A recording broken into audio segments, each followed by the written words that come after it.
Umrah al-thani, al-hajjah al-thaniyah تعتبر nafilah.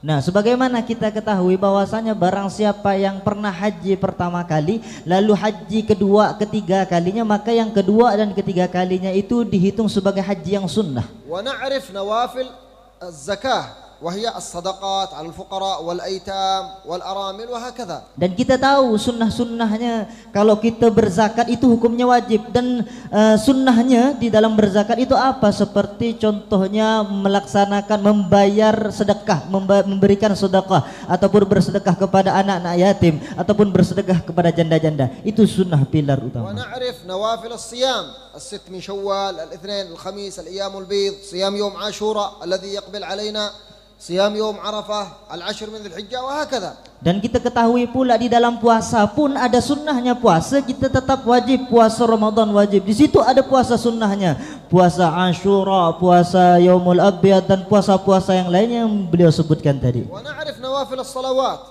ركعتين قبل الفجر وكذلك قبلية الظهر بعدية الظهر والمغرب والعشاء والوتر والضحى معروفة هذه نوافل ركن الصلاة. Nah, kita ketahui juga di dalam sholat pun ada kesunahannya. Kita sholat 5 waktu itu wajib. Maka sunnahnya apa? Di situ ada juga yang namanya sholat sunnah. Sholat sebelum isya, sholat setelah isya, sholat tahajud, sholat duha, dan sholat sunnah yang lainnya. Baqiya ar-ruknul aham wa huwa syahadatain. Hal laha sunnah, laha nafilah am la? Lalu itu dari yang kelima, keempat, ketiga, kedua, kita sudah tahu sunnahnya yang keempat perkara, 4 pilar ini. Lalu yang ke pertama ini, yang terakhir ini, apakah ada kesunnahannya di dalam bersyahadat? Naam, sunnatu atau nafilat syahadat an la ilaha illallah dzikrullah bismil mufrad. Allah, Allah, Allah. Hadza nafilat kalimat la ilaha illallah. Nah, maka jawabannya tentu ada para hadirin yang dirahmati Allah Subhanahu wa taala. Di dalam bersyahadat itu ada kesunnahannya. Apa kesunnahan di dalam bersyahadat itu? Adalah berzikir dengan zikir mufrad. Apa itu zikir mufrad? Adalah berzikir dengan menyebut nama Allah, Allah, Allah, Allah, Allah. Itu adalah kesunnahannya. Wa huwa a'zamul adhkar dzikrullah bismil mufrad. Allah, Allah, Allah. Dan itu adalah paling dahsyatnya zikir, yakni berzikir nama Allah dengan ismul mufrad, yakni Allah, Allah, Allah. Kullama dzakara al-insanu bihi tazakkat nafsuhu wa tahadzabat wa taraqqa. Dan ketika seseorang berzikir menyebutkan nama Allah, Allah, Allah, maka jiwanya akan bersih, maka jiwanya akan suci, maka jiwanya juga akan naik derajatnya di sisi Allah. Hatta yakhruja min al-qalb Allah biduni syu'ur, biduni takalluf. Hatta sampai hadirin ketika kita menyebut berzikir nama Allah, Allah tersebut kita mengucapkan keluar benar-benar dari lubuk hati yang terdalam kita, Allah, tanpa ada paksaan.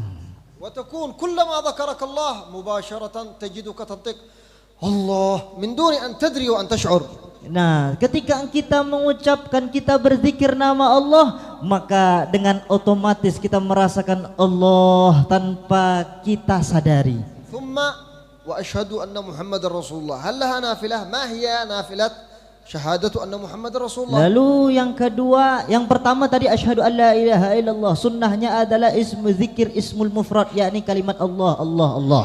Lalu yang kedua adalah bagaimana dengan syahadat yang kedua, kan syahadatain. Syahadat yang kedua yakni asyhadu anna Muhammadar Rasulullah. Apakah juga ada sunnahnya juga? Syahadatu nafilat syahadat anna Muhammad Rasulullah as-salatu ala nabi Muhammad. Maka kesunnahan di dalam kalimat asyhadu anna Muhammadar Rasulullah adalah bersalawat kepada baginda Nabi Muhammad sallallahu alaihi wasallam. Was-salat ala nabi sallallahu alaihi wasallam li'azamati qadriha 'inda Allah laysa laha hadd. Tusalli kamma syi'at walau istaghraqta al-waqta kullah fa anta fi khair. Nah, Pak Ustadz, apakah Habib, apakah ada batasan seseorang yang bersolawat? Apakah ada batasan tertentu? Tidak. Maka bagi siapapun orang yang ingin bersolawat, silahkan bersolawat sebanyak mungkin. Bahkan kalau bisa pun dalam sehari semalam dia menghabiskan waktunya untuk bersolawat kepada baginda Nabi Muhammad sallallahu alaihi wasallam. Tajid fi ba'd al-kutub yaqul lak as-salat ala nabi wajibah lakin fil umr marra wahidah. Dan dikatakan di sebagian di dalam kitab bahwasanya sholawat kepada baginda Nabi itu hukumnya wajib, yakni di dalam sekali seumur hidup. يقولون من صلى في العمر مرة واحدة فقد أدى الوجوب. هذا قول خاطئ وإن قاله بعض الفقهاء في الحواشي وفي الكتب. Nah, kalau seandainya di dalam kitab tersebut, maka kita bahas tadi itu, perkataan tadi itu. Bagaimana kalau ketika seseorang bersalawat satu kali, maka dia telah melaksanakan kewajibannya di dalam seumur hidupnya. Maka perkataan tersebut, pendapat tersebut adalah pendapat yang salah menurut ulama-ulama fikih. As-salatu ala nabi wajibatun alaina fi kulli yawm lianna haqqahu alaina azim. Maka wajib hadirin kita bersalawat kepada baginda Nabi Muhammad SAW bukan sekali seumur hidup, namun setiap hari di dalam hari-hari kita wajib bersalawat kepada baginda Nabi, karena haknya baginda Nabi Muhammad SAW terhadap kita itu sangatlah besar. Wal munafiq la yastati' an yusalli ala nabi lianna as-salah makhsusa bil mu'minin. Sedangkan orang-orang yang di dalamnya ada sifat munafik, maka mereka tidak akan bisa mengucapkan untuk bersalawat kepada baginda Nabi. Karena Nabi sallallahu alaihi wasallam yaqul man shalla alayya 1000 marrah kataballahu lahu bara'atun minan nifaq. Bahkan karena Nabi Muhammad SAW pernah bersabda, barang siapa yang bersalawat kepada diriku 1000 kali, maka Allah catat dirinya dia terlepas daripada sifat kemunafikan. ولا تحتاجون للتذكير بها لأنكم مصلون على النبي صلى الله عليه وسلم بالفطرة فمجلسكم كله صلاة على النبي.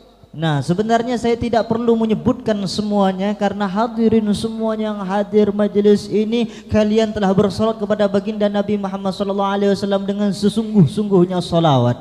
ولكن علينا أن نعرف أن الصلاة على النبي ليست كغيرها من الأعمال. Maka tetapi perlu kita ketahui bahwasanya khusus untuk sholawat ini berbeda daripada ibadah amal-amal yang lainnya. الصلاة على النبي لا تدخل في مسألة الحسنات والثواب أو هكذا، لا تدخل في هذا المجال. Nah, kalau kita membahas tentang salat kepada baginda Nabi, kita udah tidak perlu membahas, kita tidak perlu memasukkan kepada dalam problematika permasalahan ini baik atau tidaknya, pahala atau tidaknya. الصلاة على النبي مباشرة ثوابها من الله، يصلي الله عليك، من صلى عليه صلاة صلى الله وملائكته biha alaihi ashra. Karena kenapa hadirin? Karena ketika seseorang bersalawat kepada baginda Nabi, maka itu langsung nyampai kepada Allah, dan Allah langsunglah serta para malaikat-malaikat Allah yang akan membalas salawat tersebut dengan 10 salawat dari Allah dan malaikat. اجري مقارنة بين هذا الموضوع أنك تصلي على النبي يصلي الله عليك وأنك تذكر الله يذكرك الله. إذن الصلاة على النبي وذكر الله شيء واحد. Kalau kita lihat dalam permasalahan pembahasan ini, bahwasanya ketika kita bersolat kepada Nabi, kita juga termasuk orang yang berzikir kepada Allah. Kita berzikir kepada Allah, kita juga termasuk berzikir kepada Allah. Maka salawat kepada baginda Nabi serta berzikir kepada Allah itu sesuatu yang memiliki hubungan satu sama lain. وفي الأخير نجدد شكرنا وحمدنا لله على حضور هذا المجلس، وإن شاء الله نكون في دعائكم في كل أسبوع. ويجعلنا الله خير ونصيب من مجلسكم دائما أبدا. Dan alhamdulillah, terima kasih banyak dengan hadirnya saya di majelis ini. Saya mengucapkan terima kasih banyak. Semoga Allah Subhanahu wa taala selalu mempermudah di dalam majelis ini, dan kami akan selalu mendoakan untuk majelis ini, dan semoga Allah Subhanahu wa taala mendatangkan saya ke majelis ini. Wabillahi taufiq wal hidayah. Wassalamualaikum warahmatullahi wabarakatuh. Waalaikumsalam warahmatullahi taala wabarakatuh.